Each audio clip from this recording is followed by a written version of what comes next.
Debo solucionar el problema de las cárceles y las maras. ¿Me puede ayudar? Sí, sígame. Ah, él es Roosevelt. ¿Será que me puede ayudar? No, lo llevaré con un asesor.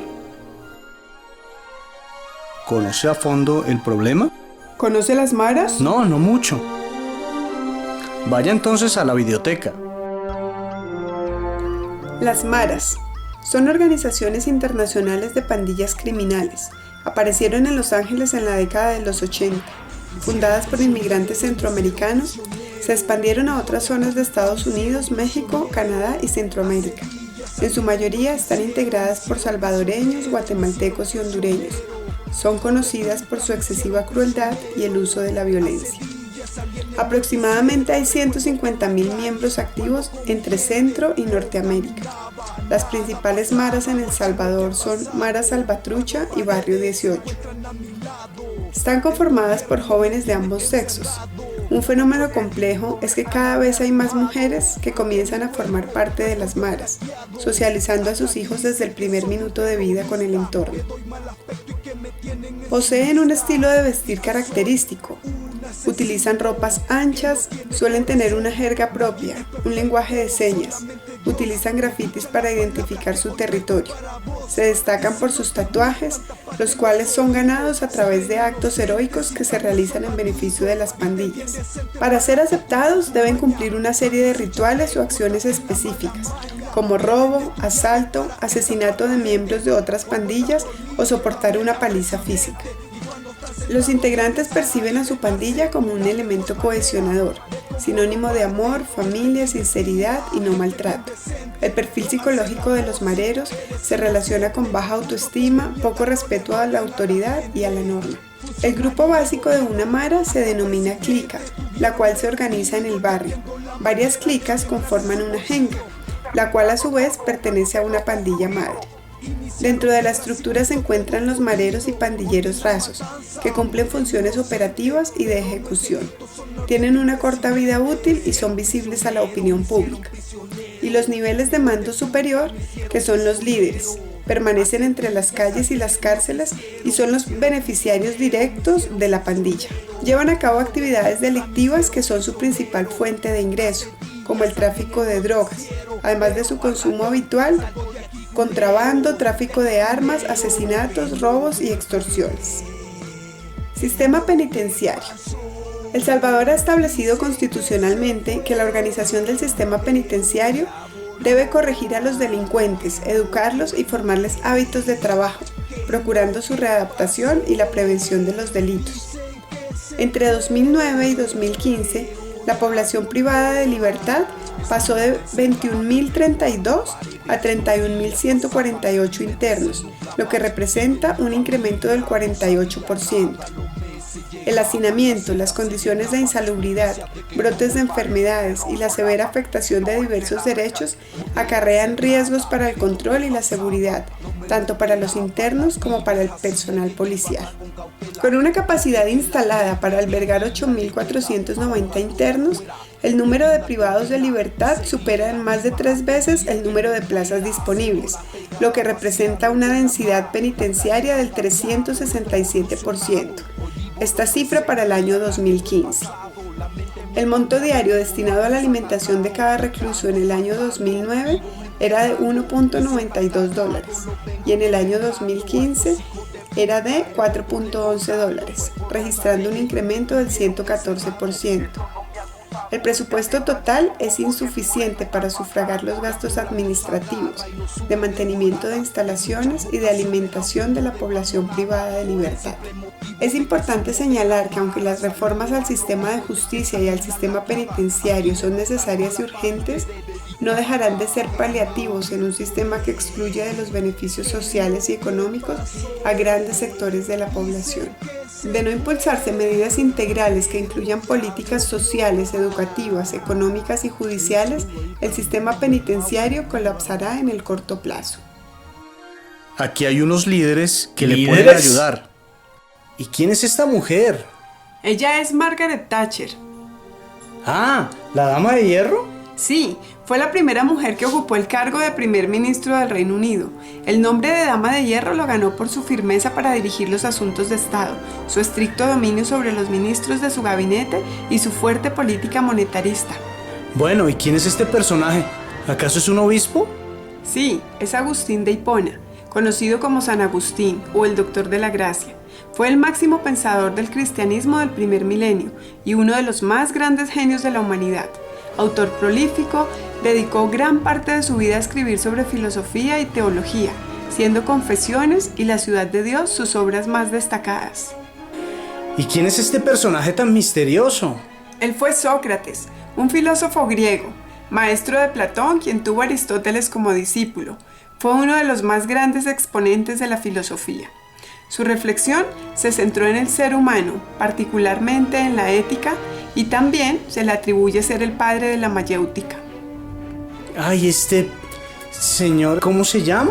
Él es Nietzsche, un poeta, músico, filólogo y uno de los filósofos más influyentes del siglo XIX. Se caracterizó por ser un crítico de la cultura, la religión y la sociedad. Su pensamiento ha influido notoriamente en grandes pensadores como Heidegger y Foucault. Es el famoso Mandela, ¿verdad? Sí, un activista que luchó contra la segregación racial. Político, abogado y filántropo. Actuó como presidente de su país de 1994 a 1999. Fue el primer mandatario de raza negra que encabezó el poder ejecutivo y también el primero en resultar elegido por sufragio universal. Pero ¿cuál sería para ellos el problema? Ahí están. ¿Cuál considera desde su enfoque que es el problema? Queridos hermanos, el amor agustino se basa en el amor de Dios. Este amor libera al ser humano, permitiéndole hacer lo que Él quiera. Es por esto que los hombres toman decisiones erróneas, así como yo las tomé algún día, dejándome llevar por los excesos, maldades, con una afición desmesurada por el teatro y otros espectáculos públicos y la comisión de algunos robos. Siendo Dios bueno, como tú sabes, es claro que no puede crear el mal, existe solo el bien. El mal es la ausencia de Dios en el hombre y esa ausencia lo hace pecar. Estos jóvenes carecen de amor de Dios. Además, en su gran mayoría son hijos de madres solteras, cabeza de familia. Sin una figura representativa en su núcleo, viven solos y rápidamente terminan relacionados con las pandillas que los acogen y los protegen. Allí encuentran seguridad, dinero y poder. La justicia es el ordo amoris, es el orden del amor. El hombre justo es aquel que identifica su querer con el de Dios. En conclusión, no hay amor de Dios en estas cárceles. Amén. Las maras constituyen una vergüenza y una desgracia para el país. La problemática es alarmante porque hay 3 guerras. Lucha del gobierno contra las maras, entre las maras y entre las maras y la sociedad. Y el sistema judicial ha sido laxo, falta mano dura, no se evidencian intervenciones fuertes, no existen penas severas. Los reclusos no acatan las normas y su ley es la ley. Las cárceles se convierten en lugares de reclutamiento y entrenamiento. Por ello siguen fomentando semilleros de violencia y extorsión, tráfico de personas, violaciones, chantajes, secuestros, asesinatos, poniendo en riesgo la vida del ciudadano de bien. Toda acción debe generar una reacción y desde mi perspectiva no ha llegado una reacción para estos grupos. Hay que poner fin a esta ola de violencia.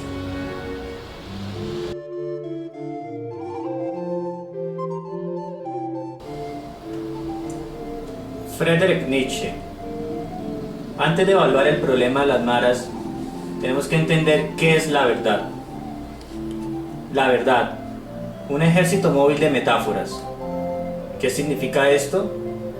Los conceptos, valores de nuestra sociedad, como el bien, el mal, han sido creaciones del hombre. No obstante, han pasado a ser verdades en nuestras vidas, olvidando el ser humano que en primera instancia fueron metáforas utilizadas para cumplir un fin. Por este motivo, el sistema penitenciario para los maras está relacionado al problema del bien y el mal, un valor creado por el hombre. Pero este es el problema. Claro que no. Deberíamos más bien enfocarnos en lo que es importante. Primero, entender que estos son valores creados por el hombre. Y segundo, entender lo que realmente es importante y es el problema en este asunto, y es comprender los instintos naturales del hombre. La violencia, el deseo. Deberíamos enfocarnos en entender estos problemas y posteriormente trabajaríamos juntos y ayudaríamos a construir una solución a esta problemática.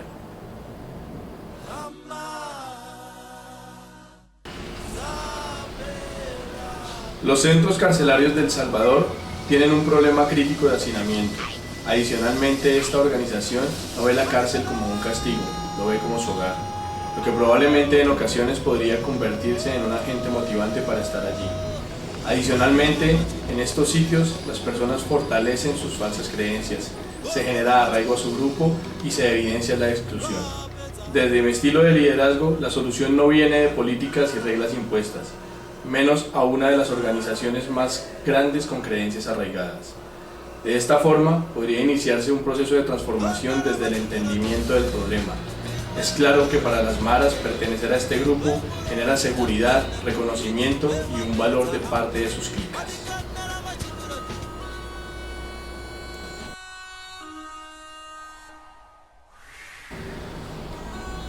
En El Salvador se han desarrollado un sinfín de grupos que nunca han hecho una reflexión, no tienen un conocimiento de sí mismos, no entienden los fenómenos internos que permitan el principio del hombre como ser moral.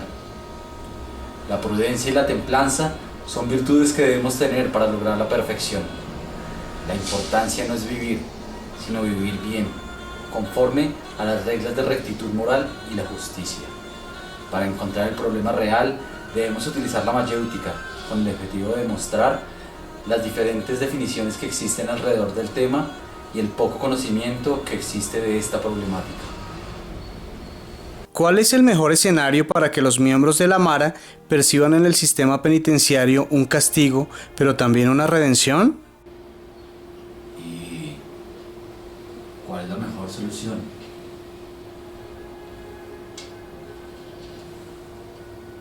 Hay un problema que intentamos definir acá sobre las maras, pero tenemos que tener claro cuáles han sido las creaciones del hombre. El mejor escenario, debemos dudar de todo lo existente, mirar por otros lados, para poder llegar a la transmutación de todos los valores. Tenemos que recordar que el bien, el mal, Dios, la verdad, son creaciones del hombre. Y en el mejor escenario, además de entender esto, debemos llegar a conocer nuestros instintos naturales.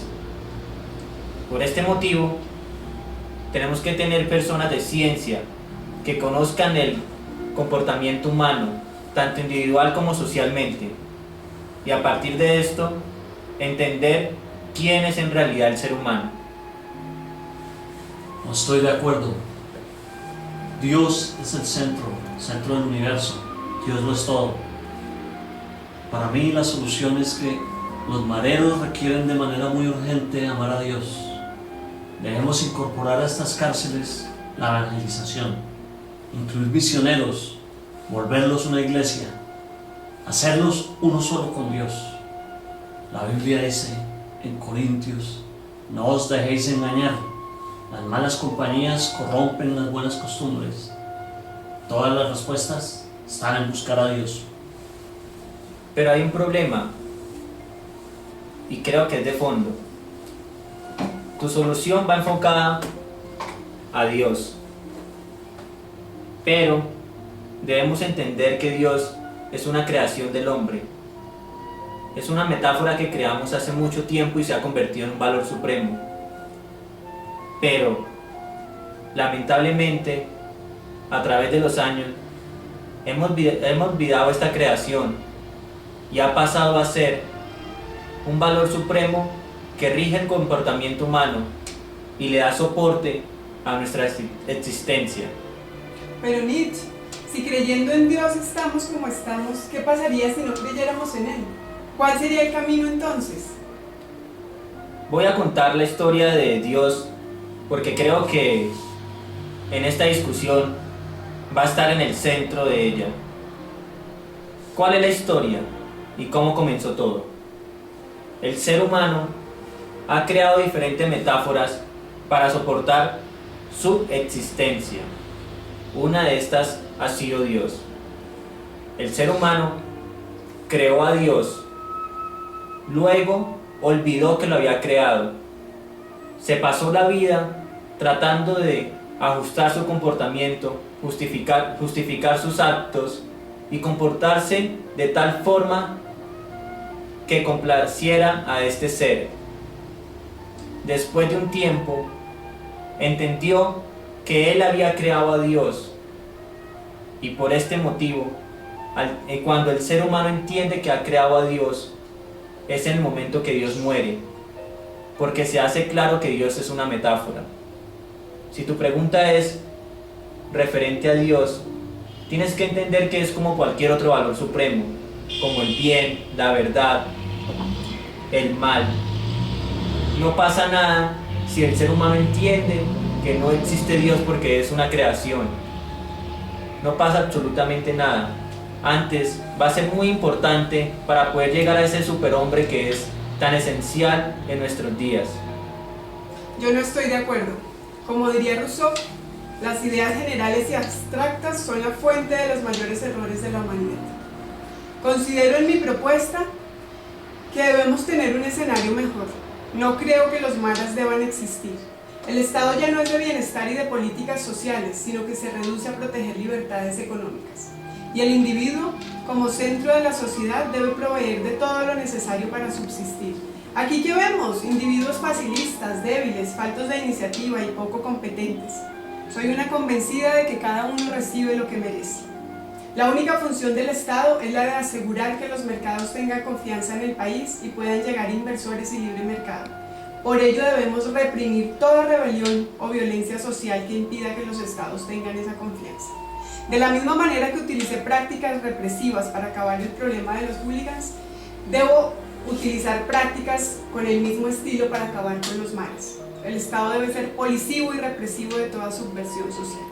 El Congreso, por su parte, tiene que dar todas las herramientas al Estado para que cumpla su función policiva, como libertad para allanar casas, rastrear llamadas, cuentas bancarias, hacer seguimiento a estos grupos. Y mientras la problemática se acaba, estoy convencida que los reclusos deben trabajar para pagar su renta y su alimentación en las cárceles. Trabajo en agricultura, en panadería, en artesanía, pero no es el gobierno el que debe subsidiar el sistema. Si un hombre no quiere trabajar, no debe comer. Las políticas del sistema judicial deben ser radicales, condena, cadena perpetua o pena de muerte, una pena que sea ejemplar para el resto. Necesitamos un sistema judicial diferente.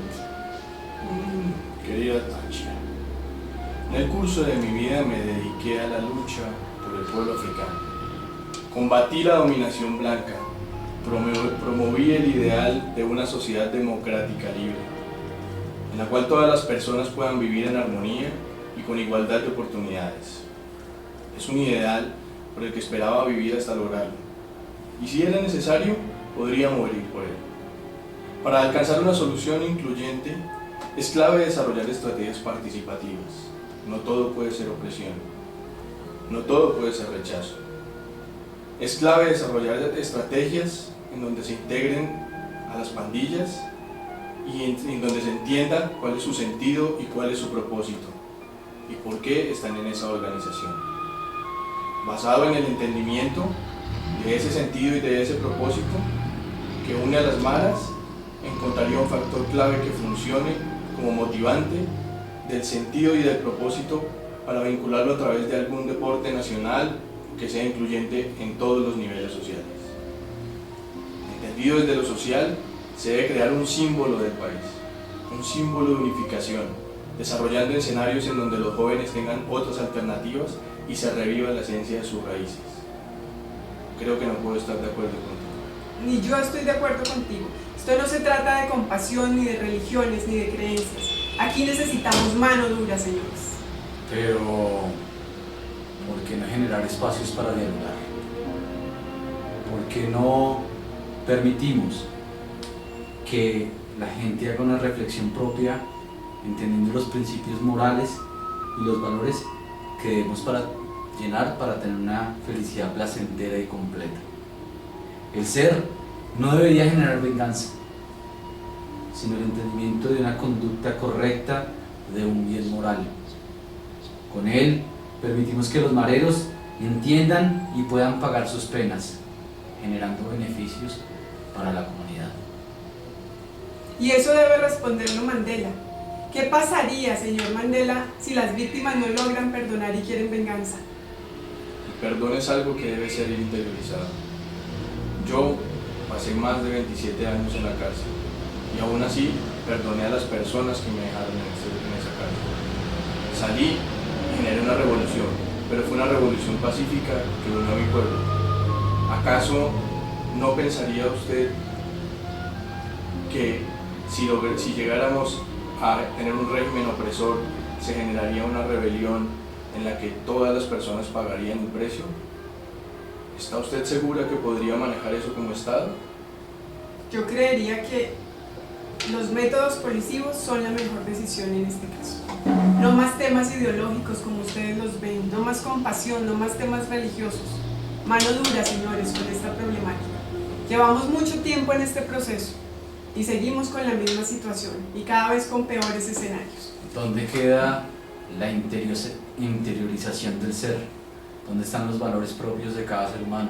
¿Dónde está el poder de la reflexión que deberíamos tener para poder entender los valores correctos y las conductas que debemos tener en el universo? Pero ¿de qué valores propios hablamos, Sócrates, si no se han inculcado desde su hogar? Eso está muy bien, querida Thatcher, pero tenemos que entender algo. Primero, estoy de acuerdo con Mandela y con Sócrates, porque es necesario llegar a un entendimiento del ser humano, llegar a entender nuestros instintos naturales, quiénes somos en realidad. Tú dices dos cosas. Una de ellas hace referencia a que estos son seres débiles, que son seres que están por un camino que les están afectando a nuestra sociedad y por eso debemos tener mano dura. Y también dices en última instancia que estos valores no se han inculcado desde niño o no se han inculcado desde sus hogares. Pero si lo analizas un poco más, entenderás que ellos no son el problema, que ellos no tienen problema alguno, sino que la sociedad los ha llevado a esto. Nosotros debemos responsabilizarnos y llegar a una conclusión en donde los incluamos y podamos entender quiénes son estos seres en realidad. ¿O acaso las penas punitivas nos garantizan algo? Tú dices que llevamos mucho tiempo con conciliaciones, con ciertos tratos que degradan al ser humano, pero ¿acaso también no tenemos historia de cientos de años con penas punitivas que no nos han llevado a ningún lugar? Pero que en algunos casos han funcionado, como el tema de las barras bravas que yo eliminé. ¿Pero acaso para eliminar esas barras bravas basaste las decisiones tomadas en el respeto, en el servicio, en el cuidado, en la confianza y en el desinterés? En mi concepto, hay que partir de una autocrítica y una reflexión actual del sistema en El Salvador. A medida que nos liberamos de nuestros propios temores, nuestra presencia automáticamente liberará a los demás. No todo puede ser opresión, insisto. Pecadores, todos son pecadores. La justicia de Dios es la justicia auténtica y solo puede nacer de la voluntad de Dios. Y en ella está presente la ley humana. Todo se basa en esa voluntad. ¿Qué debemos hacer? Debemos compenetrar a estos hombres a la sociedad, debemos convertirlos. La salvación es la evangelización. Si los evangelizamos, ellos van a entender que están haciendo el mal y van a cambiar. Esto es posible. Querido San Agustín, tantos años la humanidad queriendo satisfacer a un Dios que existe. Nos hablas de un mundo perfecto, donde Dios dicta todas las normas de comportamiento, pero este más allá no existe. Recuerda que tú también eres parte de la metafísica, de toda esta historia filosófica de la metafísica, que nos ha llevado a creer en un mundo de perfección y se ha olvidado lo que realmente es importante, y es el acto del ser humano en esta tierra. No somos seres perfectos, somos seres con diferentes instintos que debemos conocer, pero primero tenemos que olvidar estos valores supremos, como Dios, el bien y la verdad. El bien es lo único que existe. El bien es Dios. El mal no existe. Simplemente es la ausencia del bien. Cuando alguien comete un pecado, no existe ese pecado. Lo que existe es que rompió las normas de Dios. Esto es. Yo creo en Dios, insisto. Sin embargo, estoy de acuerdo con Nietzsche. El mal nace de las personas. El problema es del liderazgo de su país. Su líder no ha logrado cubrir las necesidades de todo su pueblo. No se ha mostrado como una persona sencilla, cercana a su gente. Sus necesidades personales probablemente estén por encima de las de su pueblo. Si no logramos cambiar eso en la forma de pensar de su líder, no existirá perdón y en ningún momento existirá reflexión, ni de parte del gobierno ni de parte de las maras. Queridos amigos, es claro que somos de épocas diferentes y tenemos ideas que van a contradecirse unas con otras. Si seguimos así no vamos a llegar a nada. ¿Por qué no pasamos al peor escenario para ver qué podemos encontrar de similitud y para ver si nos podemos llevar una conclusión o varias conclusiones para mejorar esta problemática? Estoy de acuerdo. Aunque no me agradan las coaliciones, creo que debemos mirar el peor escenario para que se den cuenta que definitivamente necesitamos otro tipo de castigos. Sin embargo, para llegar al peor escenario es necesario entender las verdaderas necesidades del sistema. Si no logramos ese entendimiento, no podremos diseñar una estrategia que vaya a cambiar ese régimen y el costo sería realmente alto. Ahora, el peor escenario. Para empezar, me gustaría conocer, y creo que a la mesa le gustaría conocer la opinión del representante del supuesto Dios. De Dios, no el supuesto, existe. Mi peor escenario es no hacer nada, no hagamos nada. No hay eco de la palabra de Dios en los presos. Ellos siguen delinquiendo en las cárceles. El poder y el dinero los sigue corrompiendo y puede más. Dejemos en abandono estas almas. Dejémoslas atrás, a su suerte, abandonados, que sigan matándose los unos a los otros. Dios no abandona a nadie, pero la iglesia desiste y los deja. Yo estoy de acuerdo con ese escenario. Creo que no va a pasar nada. Los maras seguirán tomando cada vez más poder. Va a aumentar la violencia. O peor aún, que la restricción policiva como mecanismo para acabar con los maras termine convirtiéndose en terrorismo de Estado. En nombre de acabar un mal como los maras, los ciudadanos vamos a terminar perdiendo nuestros derechos individuales, los derechos de privacidad y el respeto a la propiedad privada. Y el Estado se va a convertir en una dictadura, señores. Mano dura. Caballeros, ¿alguna vez, Dama. alguna rara vez, podríamos alcanzar la interpretación del sentido y el propósito de la pandilla de las maras? Al no lograrlo, esto generaría un escenario más radical, un escenario oscuro y sin oportunidades, tanto para las maras como para su entorno social, para el entorno cultural del país. El territorio sería dividido y la violencia siempre prevalecerá. Antes de exponer mi peor escenario, tendría que decir algo. Es muy claro la idea de que Dios no existe, el hombre lo ha matado. Pero esto simplemente refleja el entendimiento del hombre de una metáfora que ha creado hace mucho tiempo. La iglesia, el sistema punitivo que pone la querida Thatcher, ¿qué logra? Absolutamente nada, y buscan lo mismo, la domesticación del hombre. Y no buscan para nada entender a este ser que es frágil, que tiene instintos, diferentes deseos. Mi peor escenario: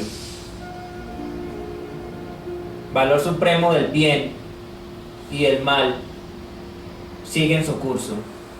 Seguimos con sistemas de cárceles que busquen castigar a las personas, a los delincuentes supuestamente, y procesos de rehabilitación. Seguimos con estos valores supremos que han sido metáforas creadas por el hombre desde hace mucho tiempo y que no han logrado nada. Señores, mi peor escenario es proponer que lo que hoy es su hogar, la cárcel, no lo sea más. No encerremos el problema. Esto generará consecuencias sociales. Los comportamientos de los reclusos seguirán siendo más agresivos. Siempre intentarán mantener un nivel de reconocimiento y respeto, lo que hará que la disputa dentro y fuera de las cárceles cada día sea más fuerte. Hay que devolver el problema a su entorno, que su barrio sea su propia cárcel, delimitar las zonas con muros, donde nadie pueda salir, y que su comportamiento sea el propio ejemplo para sus hijos y familiares. Serán sus propias generaciones venideras las que generen ese cambio social. Será el perdón a través de sus propios hijos lo que haga que las maras terminen por comprender que es un movimiento que no tiene ningún sentido y ningún propósito. Pero si no generamos espacios de reflexión, si no generamos espacios de diálogo, ¿para qué existir? Permitamos que salgan de los centros, que haya venganza, que cada uno arregle las cosas como quiera, generando las huellas y los sellos en la civilización, que sean ellos mismos quienes se den cuenta cuál fue el problema que causaron. Pero Sócrates, ¿qué tipo de reflexión es la que estás planteando? ¿Qué reflexión quieren? Cuando la gente no está dispuesta a dialogar, cuando no hacen una autorreflexión y son conscientes de los valores morales que tienen. ¿Valores morales, Sócrates? ¿Cuáles? ¿De qué principios morales estamos hablando si no los han aprendido en su hogar? Ese es otro de los problemas. Me gustaría poner un punto en la mesa, ya que me parece muy curioso escuchar a San Agustín y escuchar a la señorita Thatcher. Primero, para esto voy a utilizar la historia de las 3 transformaciones que describo en mi libro Así habló Zaratustra. ¿Cuál es la primera? Y es triste la solución que está brindando San Agustín, respaldada en el supuesto Dios. La primera transformación es el camello. ¿Qué significa esto? Aquel hombre que se inclina ante un Dios, que tristemente ha olvidado que este Dios ha sido su creación. La segunda, que va relacionado a la querida Thatcher, y es el león. ¿Qué implica el león? Aquel ser que ha dejado un poco al lado a Dios, pero que ahora solo justifica sus actos en la razón, en unos comportamientos que ha visto, en historias que ha aplicado en su vida y que cree que se pueden replicar en cualquier situación, sin tener en cuenta que el ser humano es un sujeto histórico que va de acuerdo a su época y de acuerdo a las circunstancias.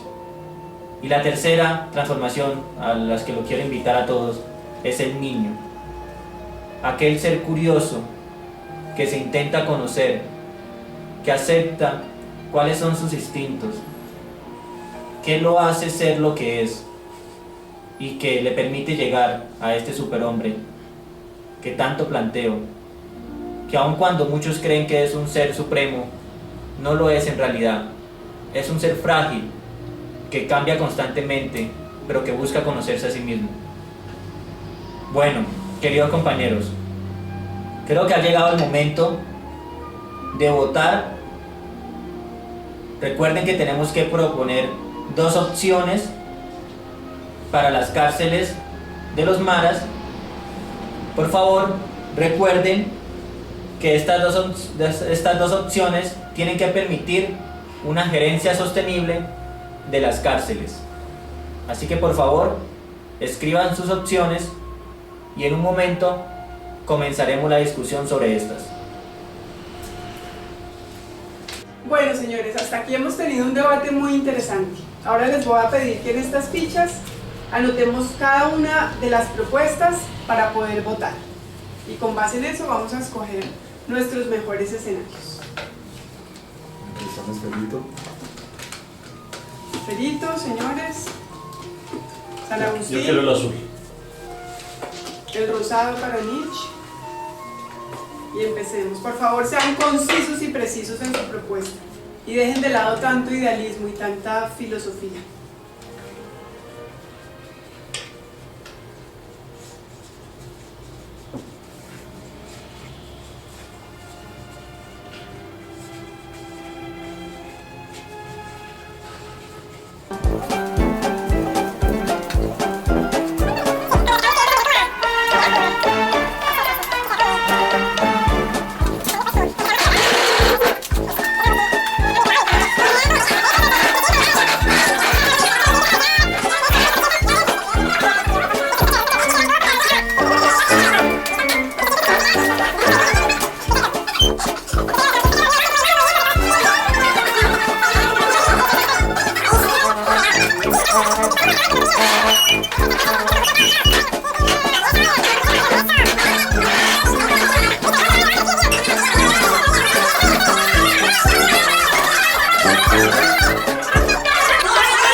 Por favor. De forma organizada vamos a leer cada una de nuestras propuestas. Señor Mandela, ¿cuáles son sus propuestas? Gracias, doctora Tachi.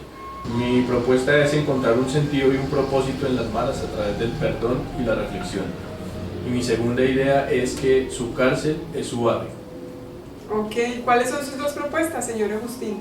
Creación de talleres dentro de la prisión para aprovechar a los mareros y hacer que reciban un beneficio. Privatización de las cárceles haciéndolas empresas productivas. Muy bien, Sócrates. Espacios de diálogo y reflexión.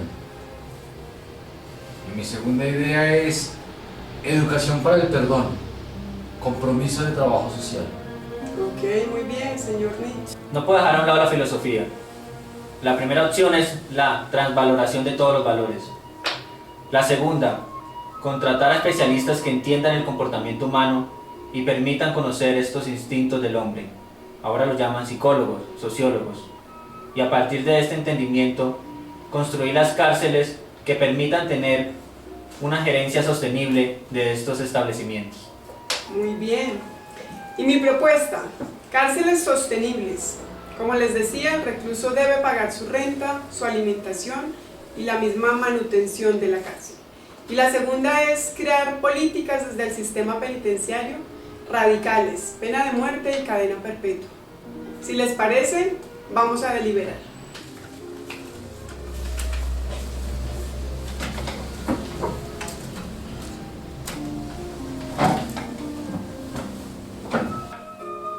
Y el último voto del escrutinio para definir las tres ideas para solucionar el problema. Cárceles sostenibles, que el recluso pague su renta y su alimentación. Fuerzas motivadoras de esta idea. Más rentabilidad para el gobierno. Reducción de la violencia.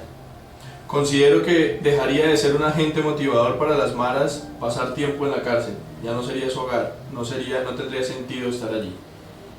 ¿Y cuáles serían las fuerzas opositoras? Tal vez el gobierno termine explotando a los maras y se aprovechen de su fuerza laboral. Los presos se rebelan, no quieren trabajar. Y la siguiente idea es generar espacios de diálogo y reflexión. Las fuerzas motivadoras de esta idea son: Sin duda alguna, el perdón, la reintegración social. Hallar el sentido y el propósito de las maras. ¿Y cuáles serían las fuerzas opositoras? Bueno, la estructura jerárquica impide que estos espacios cumplan sus objetivos. En mi concepto, esta idea es largoplacista y probablemente siga generando olas de violencia y no se logre el objetivo final. Muy bien, y ahora vamos con la última, señor Mandela. La última idea es que su cárcel sea su barrio.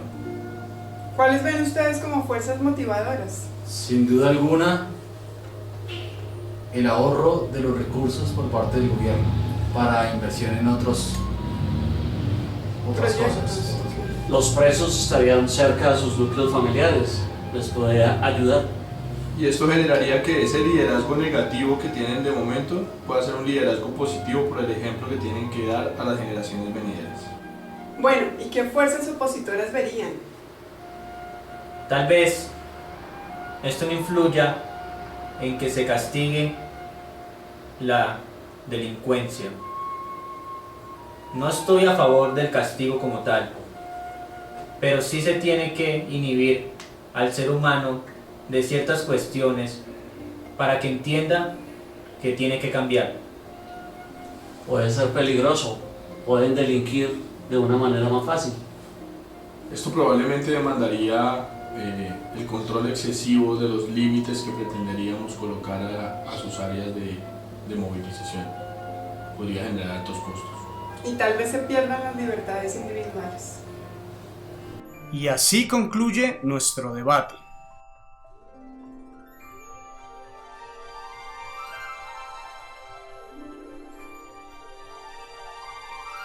Y ahora nuestro detrás de cámaras. Y... No, pero no hacer nada. Estamos listos. En ese momento, entonces mi primera opción para hacer las cartas.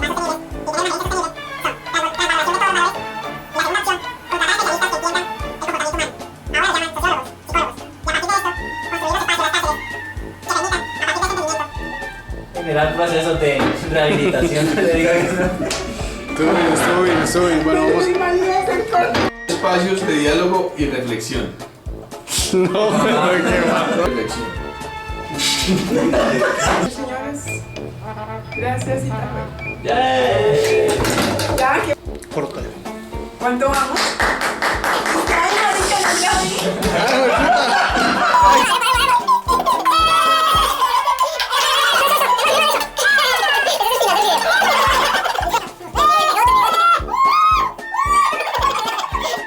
Fin.